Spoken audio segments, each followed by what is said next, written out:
Welcome back to HPL. We're at the PvP Live Studios in Frisco, Texas. We just saw Kranich take a 1-0 lead here over Ostkaka. Ostkaka didn't really get anything going in that game. Yeah, Kranich came out firing out of the gates with wild growth and innervates and everything he needed. Emperor Thor's on multiple triggers. They even had Force Nation Saboteur to back it up. You guys, we want to know what you thought of that match and maybe which one of these players that you play more in line with. You can head over to Twitter and use that hashtag HPL. Let us know exactly what you think and tag PvP Live in that tweet as well. You can also head over to the Facebook page and like and comment in there and give us your thoughts on the matches so far. Game 2 is about to get underway though. Ostkaka versus Kranich. Ostkaka needs to tie this series up because the last thing he wants to be doing is falling down 2-0.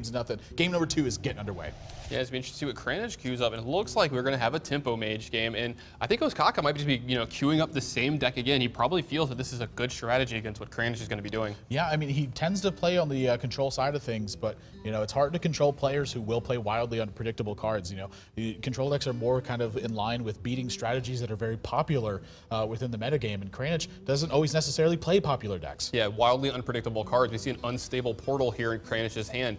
If I've ever seen a card that belongs to a player, it's unstable portal in Kranich. Yeah, also fits really well with Era too. Love that we're seeing. Oh yeah, it's kind of the innovation, really one of the big themes for the night in Kranich here. What if it's wonderful start for him as well. Unstable portal. I mean, this could potentially always scary to see this card happen against you. Wow. And Burly Rockjaw Trog is, Rockjaw Trog. That is a mouthful.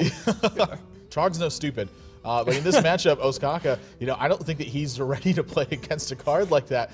How on earth does he actually deal? He might have to Iron Beguile that. Yeah, I'm looking at his hand right now and trying to figure out how it's going to measure up against Burly Rockjaw Trog. That's how you say it, Nathan. And just kind of, yeah, how he's going to go forward from here with this. Now, he can actually get pretty aggressive this turn if he wants. Play the Burly Rockjaw, play Mana Worm, and just Arcane Missiles for 3 here and just get him and just try to get like really, really far ahead. But you have to believe he's going to start saving something like that for Flamewaker. Yeah, I think the Flamewaker is a better investment here, just given the way his next couple turns are going to pan out. Had he played Flamewaker, he was looking at both of these minions plus a Frostbolt next turn. That's a massive swing on the board, but he wants the early pressure and he wants it now. And Ostkaka has to feel some pressure from a 3/5 and a Mana Worm hitting the board on the same turn. Yeah, I mean, he has this Dark Bomb here to take care of this Mana Worm if he wants. It's usually a pretty good minion to take care of out of the Tempo Mage deck because they get a lot of value off of it. All their spells later make this Mana Worm just better, better, better as it goes.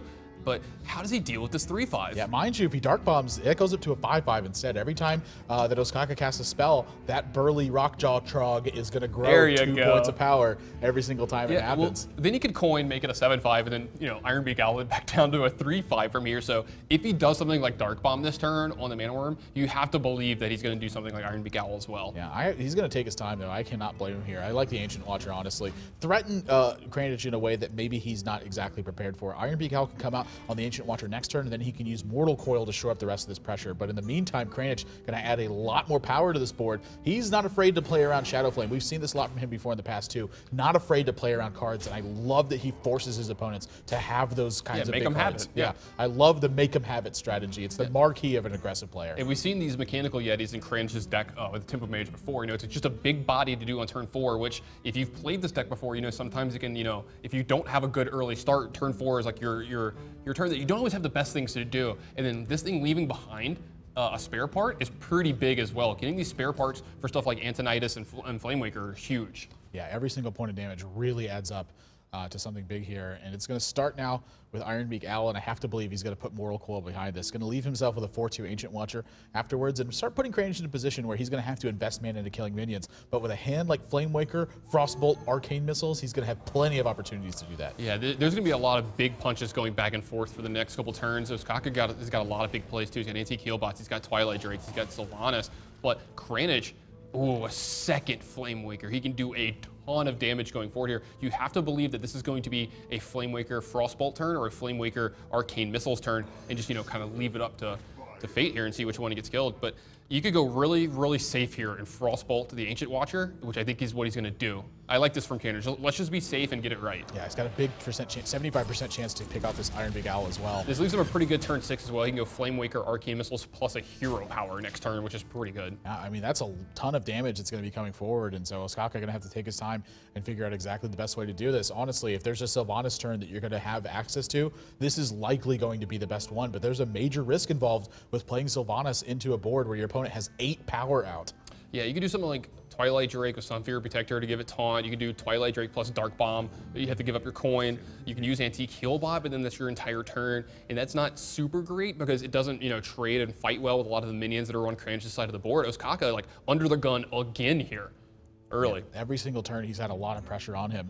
And, just been great starts from Kranich so far. Oh, absolutely. His starts have just been great. His curves have been amazing, too. He's been filling out every turn using all of his mana. You're seeing his mana usage just be great in these games. And, his next turn's going to be awesome. Turn 7, he's got Dr. Boom. I mean, what's can go wrong for Kranich from here? We talk about how risks are something that players have to take, and I think this is another one for Ostkaka. But, again, a ton of damage available from Kranich here. 1, 2, 3, 4, 5, 6, 7, 8, 9... 10, 11, 12, 13, 14, 16 damage can be dealt this turn, but a lot of that damage is random damage. 4 from Flamemakers and then 3 more from the Arcane Missiles. So doesn't have the liberty of dividing it up however he sees fit. But in a spot like this, the fact that he's chosen to play this aggressive stance and the fact that Ostkaka has chosen to play Sylvanas here, I think you have to commit to your game plan. I think you have to push all in. Yeah, and you're going to see him actually attack with the 2 minions first, but that aren't Mana Wyrm, because he wants to cast his Arcane Missiles, and in case the Sylvanas dies, he wants to give himself the best chance to get in as much damage as possible. Oh boy. Oh boy. Oh boy.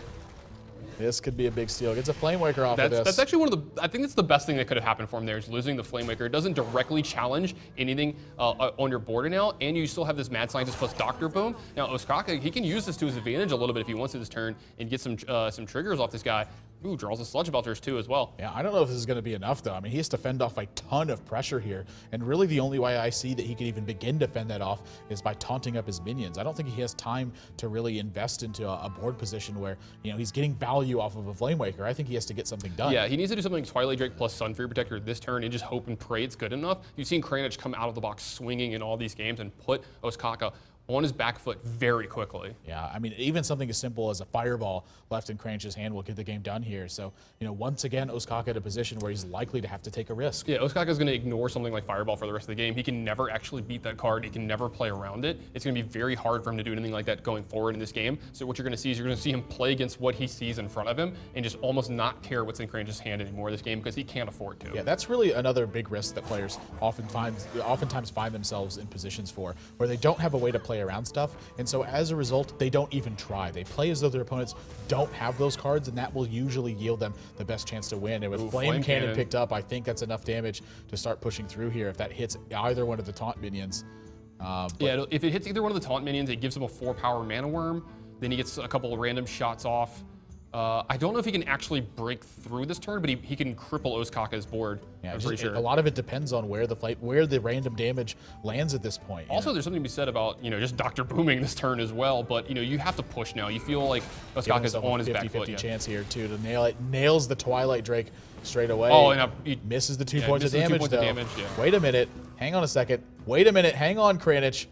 You can ping your own Mechanical Yeti. Get the spare part. Yeah, there you go. And maybe the job gets done here afterwards. There Whirling Blades is going to be enough damage too. What a spot from Kranich, able to get in all the points of damage he needs. He now has a 2-0 lead here over Ostkaka. That minor difference in that last turn makes a world of difference. Yeah, great catch by you there, Admiral Kranich.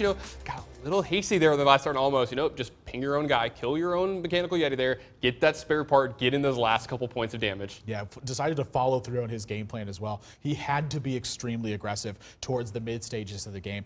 Didn't have a way to effectively deal with Sylvanas, and as a result decided he had to push for damage. And on the turn with the Flame Cannon, he followed through with that exact same game plan. You know what? I've been pushing for this damage. This is the turn I need to get the job done. Lands the 50-50 on that Flame Cannon, and fate decides that Kranich is going to end up winning that game. Yeah, Kranich, great queue up so far, great plays, great draws. Not so much for Ostkaka so far here in this match.